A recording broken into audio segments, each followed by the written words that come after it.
આપણને આપણા પેરેન્ટ્સ કહેતા હોય, આપણને આપણા ટીચર કહેતા હોય કે બેટા તું 2 વ્હીલર લઈને જાય છે, એક્ઝામ આવી રહી છે, થોડું શાંતિથી ચલાવજે, અથવા તો બેટા તું હેલ્મેટ પહેર.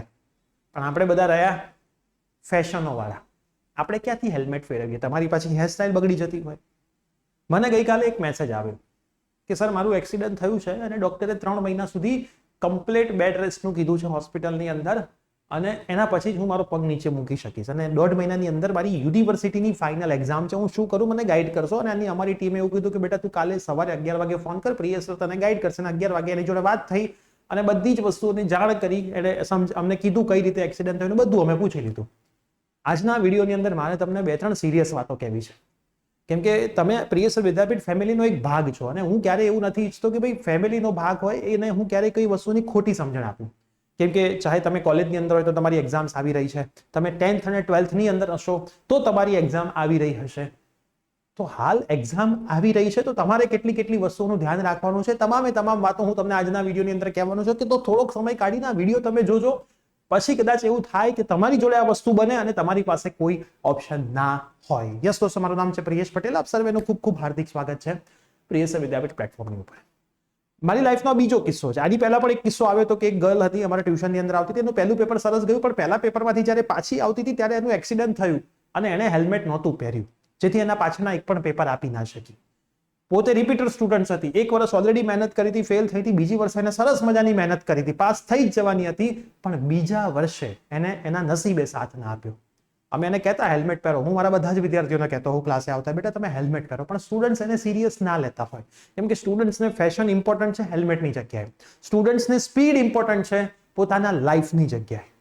એવું વિચારતા હોવ છો કે કશું જ ના થાય, હું માનું છું ના થાય, પણ જે દિવસે થાય એ દિવસે રોતાય ના આવડે. આપણે ઘણા બધા લોકોને આપણે એવું કહીએ કે તારા હેલ્થ ઉપર ધ્યાન આપ, હેલ્થ ઉપર ધ્યાન આપ, પણ એ ના આપે. પણ જે દિવસે આઈસીયુ ની અંદર હેલ્થ માટે સૂતો હોય અને ડોક્ટર એને એવું કહે કે ભાઈ હવે તને ભગવાન જ બચાવી શકશે, તો એના બીજા દિવસથી એ હેલ્થ માટે એટલો સિરિયસ થઈ જાય. પણ આપણે હંમેશા આ જ વસ્તુ કેમ શીખી રહ્યા છીએ? પડ્યા પછી જ કેમ ઊભું થવું? મને આજ સુધી આ વસ્તુની ખબર નથી પડતી. થશે જ્યારે થવું હશે ત્યારે જોયું જ હશે. હવે માની લો કે તમે જઈ રહ્યા છો અને તમારું એક્સિડન્ટ થાય છે અને તમે પ્રોપર ફૂલ સ્પીડમાં છો અને તમારો પગ કપાઈ જાય છે, શું કરશો? સાહેબ બીજો પગ નાખી લઈશું. ઓરિજિનલ એ ઓરિજિનલ અને ડુપ્લિકેટ એ ડુપ્લિકેટ. બોલવું તો બહુ સહેલું છે, બીજો પગ નાખી દઈશું, પણ જેને બીજા પગ નાખ્યા છે એને એક વખત પૂછી આવો કેટલી મજા આવે છે. તો તમારા પેરેન્ટ્સ જ્યારે તમને એમ કહેતા હોય કે બેટા એક્ઝામ આવી રહી છે, બને ત્યાં સુધી તો તું બહાર જ ના જા, હું તમને એવું કહું, હું ઘણી વખત કહેતો હોઉં કે તમારી એક્ઝામ આવી રહી હોય તો બને ત્યાં સુધી બહાર જ ના નીકળો. શું ફરક પડી જશે? તમારી ભૂલ નહીં હોય, બીજાની ભૂલ હશે. હવે ડરના મારે ઘરમાં બેસી રહેવાની વાત અહીંયા થતી જ નથી, એવોઇડ કરવાની વાત થાય છે. જરૂર પડે તો બહાર જવું પડે, બરાબર, જરૂર પડે તો બહાર જવું પડે, લગ્નની જાન જતી હોય, બરાબર, તો છોકરા વાળા ને છોકરી વાળીનું ઘર માન લો 300-400 કિલોમીટર દૂર હોય, તો શું છોકરો વાળો ગાડી લઈને જ જવાનો? ત્યાં ગાડી પોતે નહીં ચલાવે, બીજા ચલાવશે, પણ ગાડીમાં તો બેઠો હશે, તો એક્સિડન્ટ થવાનું હશે તો ત્યાંય થઈ જશે.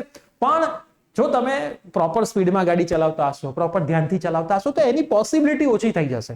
સિગરેટ પીવાથી કેન્સર થાય એ વાત સાચી, ઘણા બધા સિગરેટ પી આખી જિંદગી કાઢી નાખે છે, ઘણા લોકો સિગરેટ નથી પીતા તો એ કેન્સર નથી થતું,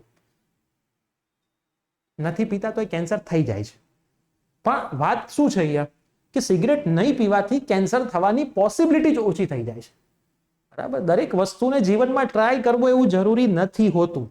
આપણી આ જનરેશન ટ્રાય કરવામાં જાય છે. એક વખત ટ્રાય કરવામાં શું જાય છે? સિગરેટ એક વખત ટ્રાય કરવામાં શું જાય છે? એક વખત પી લઈએ શું જાય છે? થોડુંક જ પીશું ને, એટલે પણ શું જરૂર છે? જ્યાં જરૂર જ ના હોય તો એ કરવાની જ વસ્તુની શું જરૂર છે? તો હું તમને બધાને કહીશ કે જો તમે 2 વ્હીલર યુઝ કરતા હોય, 12th ના વિદ્યાર્થીઓ, 10th ના વિદ્યાર્થીઓ હોય, 4 વ્હીલર યુઝ કરતા હોય, સાયકલ પણ કેમ યુઝ નથી કરતા? જો તમે સંભાળપૂર્વક નહીં ધ્યાન રાખો અને એક્ઝામ દરમિયાન આ કોઈ વસ્તુ થઈ જશે, અથવા તો તમે માની લો સીડી પરથી ઉતરી રહ્યા છો અને મસ્તી મજાક કરતા ઉતરો છો અને સીડીમાં પગ લપસી ગયો અને ફ્રેક્ચર થઈ જશે, તો યાદ રાખજો કે એ એક્ઝામમાં તમે એબસેન્ટ કહેવાશો ને. એબસેન્ટનો મતલબ છે ફેલ. યુનિવર્સિટીમાં કોઈ એવા પ્રિકોશન છે નહીં કે તમને વાગ્યું હોય, બીમાર હોય તો તમને બીજી ટાઈમે એક્ઝામ લઈ લે પાછળથી, કે તમને એમાં પાસ બતાવી દે, કે તમને ત્યાં બીમાર બતાવે. એ ત્યાં એબસેન્ટ એટલે કે ફેલ જ કહેવાય. તો પહેલેથી ચેતવી દઉં છું, તમારી હેલ્થ માટે બહુ સિરિયસ થઈ જાઓ. જો તમે વધારે સિરિયસ નહીં બનો તો તમને પણ તકલીફ પડશે, અને એ એક વખત માની લો વસ્તુ થઈ ગઈ પછી અફસોસ કરશો ને તોય પાછું નહીં આવે. પછી એવું થશે કે સારું પ્રિય સરે તો કીધું તું ધ્યાન રાખવું, વળાંક ઉપર ગાડી થોડી ધીરી ચલાવું, કદાચ હું 5 મિનિટ મોડો પહોંચીશ. હું પોતે અહીંથી જામનગર જુનાગઢ જતો હોઉં છું ત્યારે મેં પોતે નોટિસ કર્યું છે કે હું 120-130 ગાડી ચલાવીને નીકળું અને 90 થી 100 ની વચ્ચે ચલાવીને નીકળું, પહોંચવામાં ફરક માત્ર અડધી કલાકનો પડે છે. તો હું અડધી કલાક માટે શું કરવા 130 ની સ્પીડે ગાડી ચલાવીને પોતાના જાનને જોખમમાં નાખું? બરાબર. ક્યારે એક્સિડન્ટ થાય ત્યારે એરબેગ ખુલી જ નહીં, અને ખુલી અને એવા ટાઈમે ખુલી મારા પગ બગ કપાઈ ગયા, શું ખબર પડે? કશું જ ના ખબર પડે આ દુનિયામાં. એક્સિડન્ટ થાય ત્યારની સિચ્યુએશન શું હોય કોઈને ખબર ના પડે, અને આપણી ભૂલ ના હોય, બીજાની ભૂલના લીધે પણ થાય. તો દરેક સ્ટુડન્ટ્સને હું રિક્વેસ્ટ કરીશ, ખાસ ધ્યાન રાખજો. હેલ્મેટ ના પહેરતા હોય તો હેલ્મેટ પહેરવાનું ચાલુ કરજો. 4 વ્હીલર ચલાવતા હોય, સીટ બેલ્ટ ના બાંધતા હોય તો સીટ બેલ્ટ બાંધજો, અને બની શકે ત્યાં સુધી તમારી જે સ્પીડની રેન્જ છે એના ઉપર કાબુ રાખજો. જીવનની જે રેન્જ છે ને સ્પીડની, એ વધારો. 2 વ્હીલર કે 4 વ્હીલરની સ્પીડ વધારવાની જરૂર નથી. જીવનની સ્પીડ વધી જશે ને તો 4 વ્હીલર પણ આપોઆપ તમને પ્રકાશના વેગે ગતિ કરતું જ લાગશે. આપણે ઓલવેઝ 2 વ્હીલર ને 4 વ્હીલરની સ્પીડ વધારીએ છીએ. આપણું જીવન ભલે ધીમું ચાલતું, એને ક્યારેય વધારવાનો પ્રયત્ન નથી કરતા. તો તમામ વિદ્યાર્થીઓ, તમે મારા ફેમિલીનો એક ભાગ છો, એટલા માટે હું કહું છું, માનવું ના માનવું એ તમારી ઉપર છે.